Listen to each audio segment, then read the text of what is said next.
Hi, my name is Ken McAlpine, and I'll be your host for today's episode of Our Ventura TV.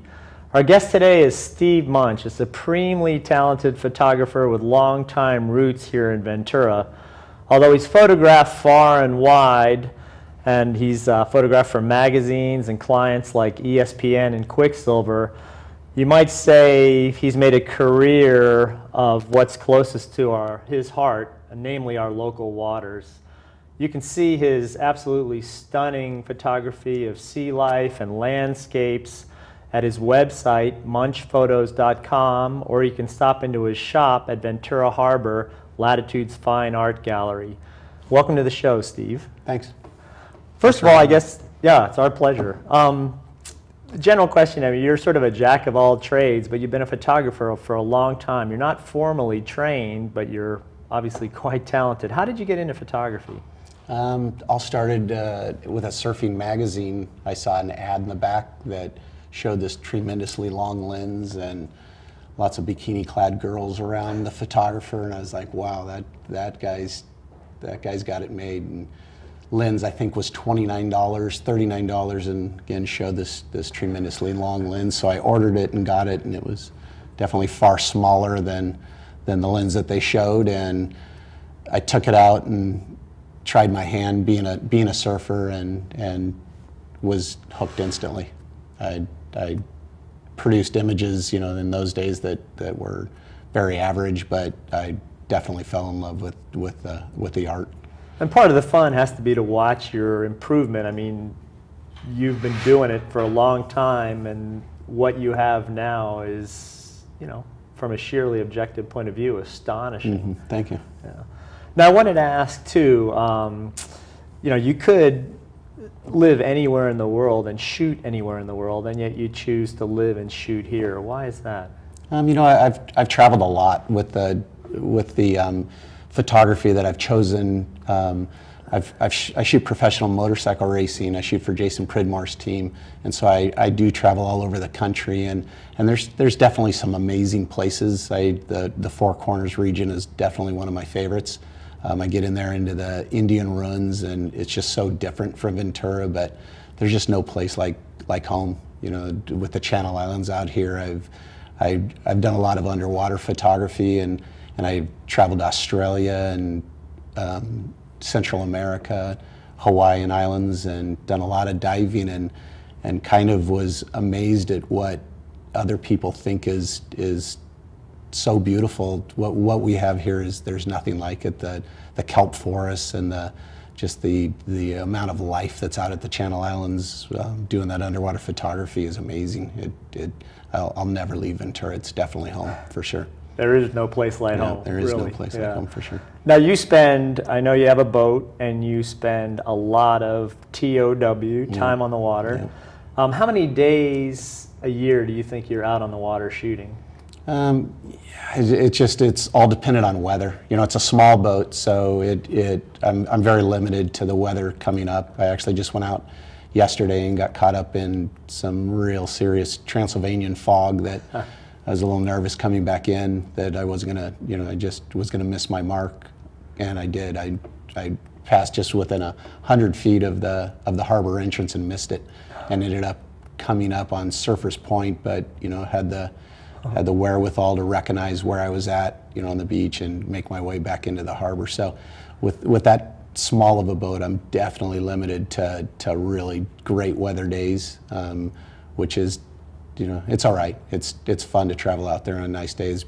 Being a commercial fisherman before, I definitely experienced some really foul weather, and you know, it's not fun out there in the foul weather anyway. So I like running out in those days. And because you have spent a lot of time on the water, and you don't hesitate to get out when the weather's good, and sometimes when it's not, you've been privy to some really special moments out there that a lot of people probably don't even realize occur, much less are photographed. Mm-hmm. Can you tell us about some of those moments? And I know that's a lot over, like some of the more special moments you've experienced out there. I'd say probably one of my favorite was I was photographing a pod of dolphins in front of Anacapa, in front of the Arch, which is a great landmark for Ventura and for the Channel Islands. And so I'm always looking for be it dolphins or whales or something with that landmark in the back, even tall ships. It's always a good background for any image. And I was photographing dolphins. They just happened to be hanging out in this one area right in front of the arch, kind of encircling a bait ball. And so they were staying there I was there for about 2 hours shooting them. I was extremely lucky and was getting tons of great images. And all of a sudden an orca pod came in and attacked the dolphins. And did you hear them first? I mean, were you down low shooting and you heard the sounds, right? I mean, the whole flavor of that is You've read just, the story. I've read the story. It's on the board at your shop yeah. down in the harbor, and it's actually really gripping because, you know, I remember you were saying you were laying down low in the boat to get the shots, and then you heard like... Yeah, I was actually to a point where I was starting to get bored because I didn't know how many more shots I could get that were so similar. The one thing I've learned about photography is patience, that when you think you've got it, you need to stick around because it just takes one shot that is just that spectacular shot. And so I was starting to get a little bit bored, but I knew I was trying to keep myself in check and tell myself to, you know, just take your time, you know not to leave this, because you can leave something so spectacular. And because we're talking about a pod of thousands of right? dolphins, and jumping, and again just staying right there with the arch in the background was pretty special. And so I felt like I'd had enough shots and I was ready to go, and I heard a noise. I heard basically, it was very flat water, very calm water, and I heard the cutting of something coming through, and I looked off the stern of my boat, and right behind my boat was 5 orcas that were stacked upon each other, moving at about the same speed, which was fast. They were probably moving 20 knots, and just watching, they almost reminded me of like what the Blue Angels would do, just stacked on each other, and they cut through the water as one and went in and surprised the dolphin pod. And I naively had no idea that orcas feed on dolphins, or this particular pod. I've learned a lot about them since that attack, but that they actually, the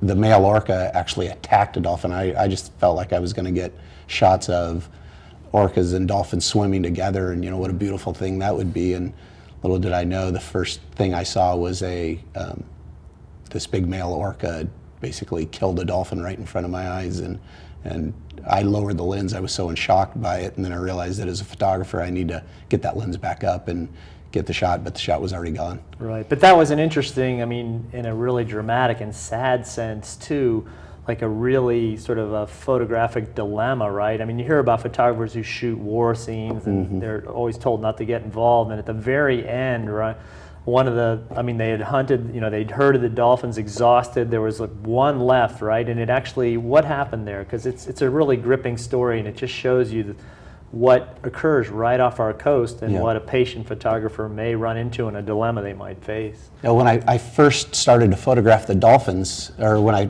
after the attack, I wanted to photograph the orcas, but they were just too unpredictable, and the dolphins became so beautiful. They were obviously running for their life, and there was such a mass amount of them running that I gave up the idea of photographing the whales and went after the dolphins and was staying there. And what happened was the orcas ended up chasing them for so long that they just exhausted them. And so the weaker and the smaller started to fall back, and then the hunt was really on. And so then I fell back with that group, and each time they jumped, maybe they started a 1/4 of a mile out, then it was an 1/8 mile out, and a 1/16th, and soon it was right on my boat. And what it turned out to be was the dolphins were looking for a place of refuge. They were looking to, basically, it was the only chance that they had was to hide at my boat. So I had 4 dolphins right on my boat with no fear of me anymore. They basically were laying right up against my boat, and hearing their breathing was incredible.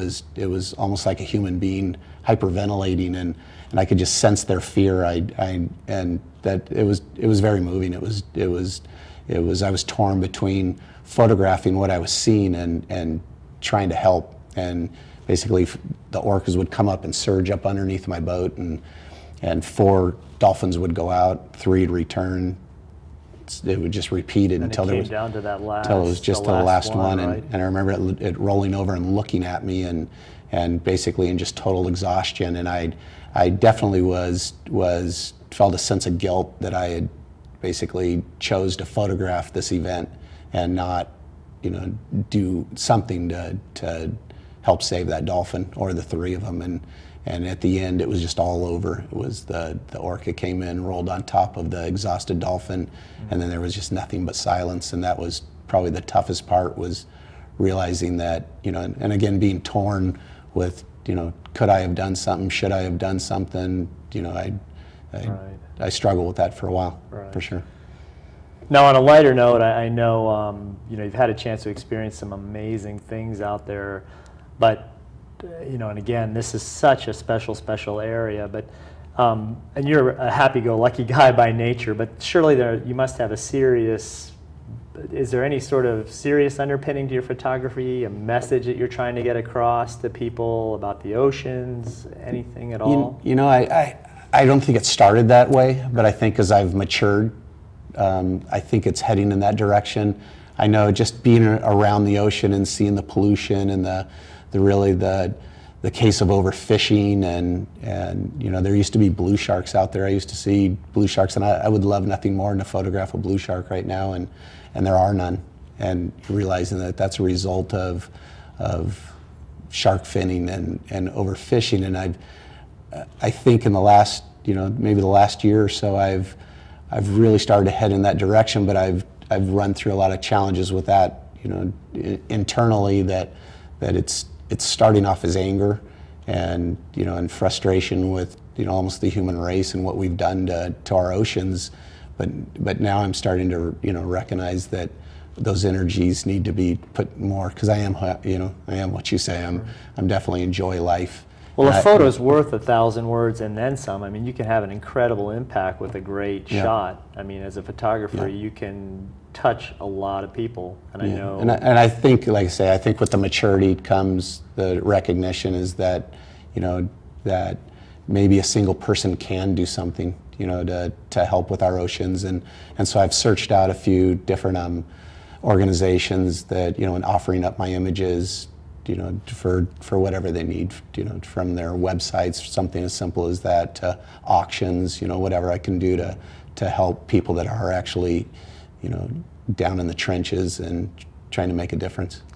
Now, we're almost out of time. I know there's a lot of people that either aspire to take better photos or maybe even want to be a better, or actually want to be a professional photographer. Some people, I'm sure, are always coming up to you and saying, you're leading the dream life, and they often don't realize how difficult it is. But if you were to offer a few words of advice to budding photographers, what would they be? You know, I actually teach workshops through our studio here in Ventura, and I think that the #1 message that we get across is that it's not your equipment. That was a big mistake that I made. You know, I always believed that the more expensive equipment produced the better images, and I found that not to be true. I bought a lot of great equipment and still produced really bad images. It's just you have to put the time in. You have to you have to make the effort. You have to shoot the shots. You have to be extremely hard on yourself. Be your #1 critic. I think that's what's really excel. You know, that's where my images have excelled. Because I'm never satisfied if I see an image that you know, others think is pretty spectacular. I can always pick it apart. I can find the problem in it and know that it could be shot better. Well, thanks for your time, Steve. We really appreciate your coming on the show. It's been super interesting. Thank you very much for watching this week's episode of Our Ventura TV. If you want to see any more of Steve Munch's work, again, you can go to munchphotos.com or drop in to the Latitudes Fine Art Gallery in Ventura Harbor. Thanks again for watching.